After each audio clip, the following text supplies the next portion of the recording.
What if I told you that He Who Remains and the Council of Kangs were the true heroes of the Multiverse Saga, and that Loki was the unknowing villain responsible for the creation of Doctor Doom? And this hidden truth all lies in the untold story of what really happened when Kang was banished to the quantum realm and ultimately set on a path to destroy Doctor Doom. Hey, welcome back to ScreenCrush. I'm Colton Ogburn, and Avengers Doomsday hype is continuing to grow as we brace for the battle of the century, with the Avengers, the X-Men, Spider-Man, and the Fantastic Four going toe-to-toe with RDJ's Doctor Doom. But it wasn't all that long ago that this multiverse saga was going in a pretty different direction. What is now Avengers Doomsday was once Avengers the Kang Dynasty, a film that would feature Jonathan Majors and the Council of Kangs in a multiversal war with our heroes as the mainline MCU, the Sacred Timeline, began to collide with their multiverse following the death of He Who Remains and Loki taking the throne. They're beginning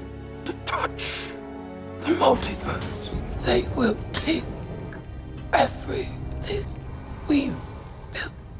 Wait, I'm confused. Okay, yeah, sorry. Super quick, let me explain all of that and how that storyline is still going to come into play and create Doctor Doom in Avengers Doomsday. And hey, by the way, be sure to check out ScreenCrush on all major podcasting platforms and give our merch store a visit, screencrushmerch.com. We've got some awesome shirts I can't wait to share with you a little later in the video. So, Universe 616, the mainline MCU, the Sacred Timeline, whatever you want to call it, it is one single universe. But within that universe, there are multiple strands of time. Now, when left up to nature, these timelines would branch off and join a vast multiverse of other universes with their own branching timelines, very similar to what we saw here at the end of Quantumania. But when that universe was in the form of the Sacred Timeline under He Who Remains rule, all of these strands followed a very strict storyline that kept them flowing parallel to one another and not allowing for them to splinter off from their ring-like path. Now, as we learned in What If and in Doctor Strange in the Multiverse of Madness, universes, they have barriers. This barrier of reality has been seen from the Watcher's domain, and it is represented here on the screens at the TVA. When a branching timeline passes that red line, it is breaking through the barrier of its universe and entering another. You could also refer to this as an incursion. So this is why the TVA always deemed that red line as the point of no return. Crossing that line exposes them to the wider multiverse. Now, He Who Remains in his strict storyline made it to where his universe was secluded from the rest of the multiverse, stowed away safe from the Council of Kangs who would seek to destroy it. But why would they want to destroy it? Well, buddy, for a few reasons. One, Kang the Conqueror, a native to Universe 616 and former member of the Council of Kangs, he was a thorn in the Council's side. He had his own vision for how the multiverse should work, and it included a lot of killing and destroying of entire realities to prevent threats like Doctor Doom from rising to power. He also just did not work well with his other selves. Now, the Council of Kangs, they didn't like this, so they banished him to the quantum realm of his own universe. As we heard in Loki, he was in the quantum realm that is adjacent to Universe 616. One of them caused a little bit of a ruckus on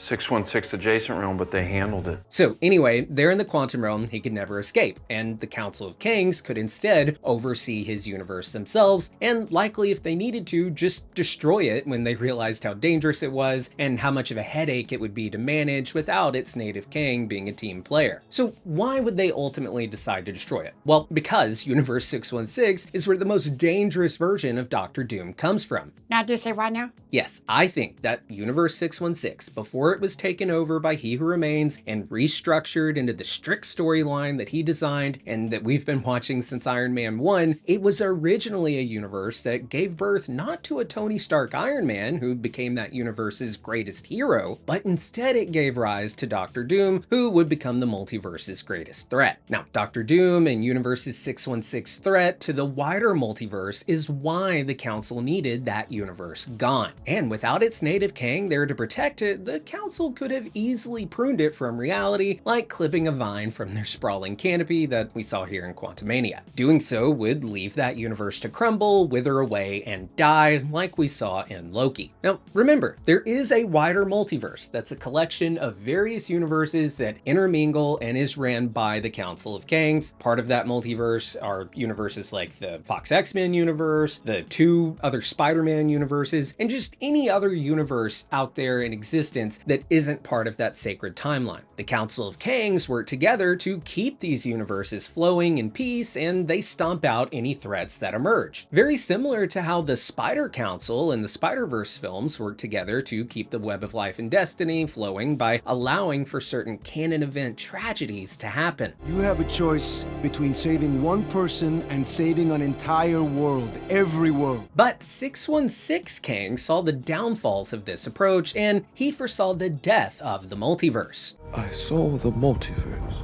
and it was dying. So I took control. So he proposed taking away free will, destroying the splintering timelines, and creating a strict authoritarian rule across the entire multiverse, essentially what he does with the sacred timeline, but on a multiversal scale. Now, this conflict between the Council of Kangs and Kang the Conqueror led to Kang being banished to the quantum realm of his universe, and allowing for the Council of Kangs to now manage his universe as they saw fit. But their mismanagement and their silencing of 616 Kang, who tried to warn of the dangers to come, this is what leads to the emergence of Doom, and with nowhere else to turn, the Council of Kangs is now prepared to just annihilate that universe entirely. But before they could do that, the universe vanished. What just happened? It's gone. It vanished. Like it was never there.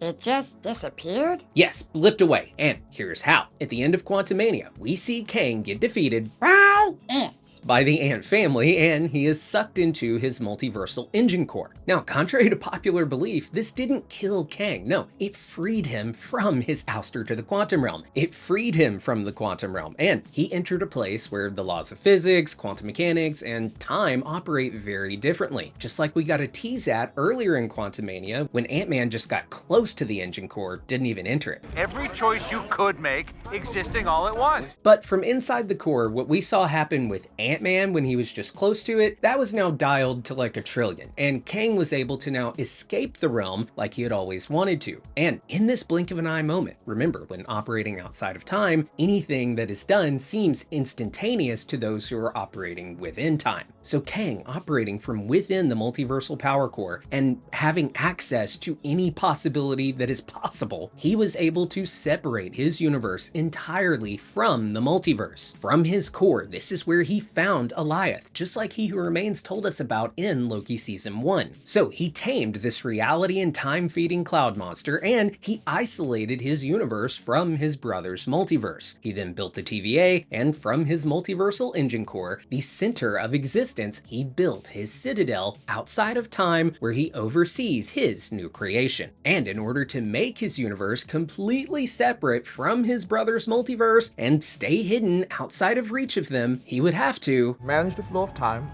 and prevent any further branches. But despite saving his universe from the wrath of his brothers, Kang the Conqueror, now known as He Who Remains, he still had his Doom problem to tend to. And this meant making some major edits to the flow of time, thus the creation of Tony Stark. I'm doing a video soon explaining in detail the adoption theory of how Doom became Tony, but here's the TLDR. In the natural flow of time, untampered with by He Who Remains, this guy would have been born in Latveria and grown up as Victor Von Doom. His brilliance would lead to his discovery of time travel and the wider multiverse, and his lust for control and fear of outside threats would lead him to taking over this multiverse and becoming the God Emperor Doom that we know all too well from the Secret Wars comics. Now, a Doom this powerful was not only a threat to the Council of Kangs, but he remained a threat to He Who Remains. So what He Who Remains did was make a small tweak. He caused the Starks, Maria and Howard, to have a miscarriage, and that laid the path for them to then adopt a newborn from a foreign country known as Latveria, thus removing Victor Von Doom from his path and setting him on a new one. Now known as Tony Stark, he'd have a very similar life to the one that was destined for Doom. He too would be plagued with great knowledge and a craving for control to protect his world, and he'd still end up creating a metal armor and mask that he felt most comfortable hiding behind. And he would still discover Time travel.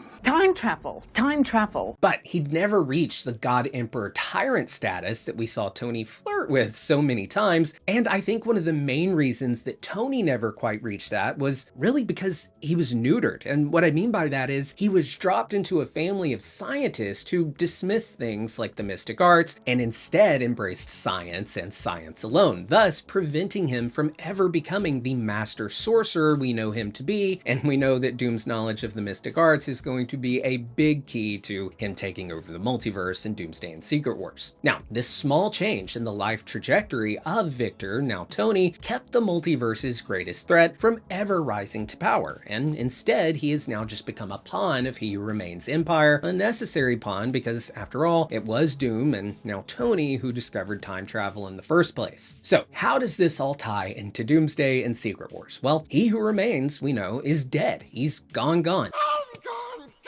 Where'd he go? And in Quantumania, when the Council has this discussion in that post-credit scene, The exiled one is dead.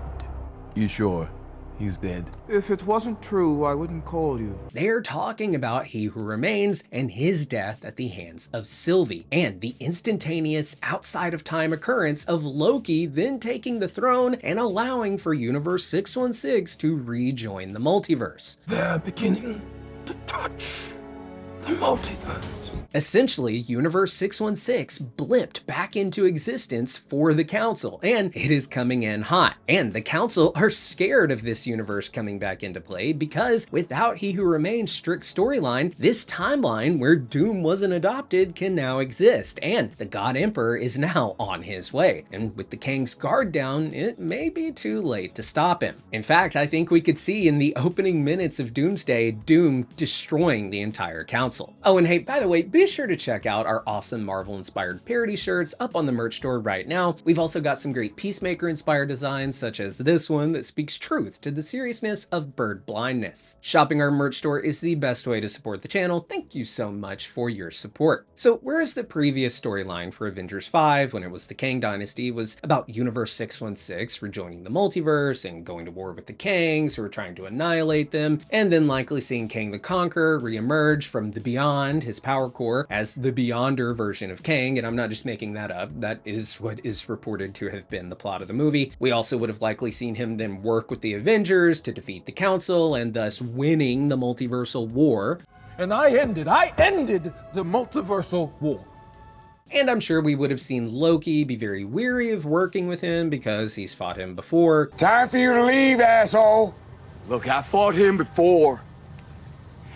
But now this movie, I think, is still largely going to be about universes colliding as a result of Loki's actions, but the new threat is going to be Doom, who is seeking to bring order to the multiverse, a role that he would have likely had in Avengers Secret Wars, and he would have squared off with Kang, aka He Who Remains, but following the incident with Majors and Quantumania underperforming and Marvel's big pivot, Doom is now coming into play much sooner. But I think we are still going to see big elements from Kang Dynasty happen in Doomsday, such as a split between the Avengers who ultimately side with Loki and the ones who side with Doom, who is now taking the place of Kang. But hey, those are just my thoughts and theories. I would love to hear yours down in the comments below. And if you have any questions about Doomsday that you think would make for a great video, feel free to drop those down in the comments as well. If you're new here, be sure to subscribe, hit the bell so you get notified every time we upload a new video. For ScreenCrush, I'm Colton Ogburn.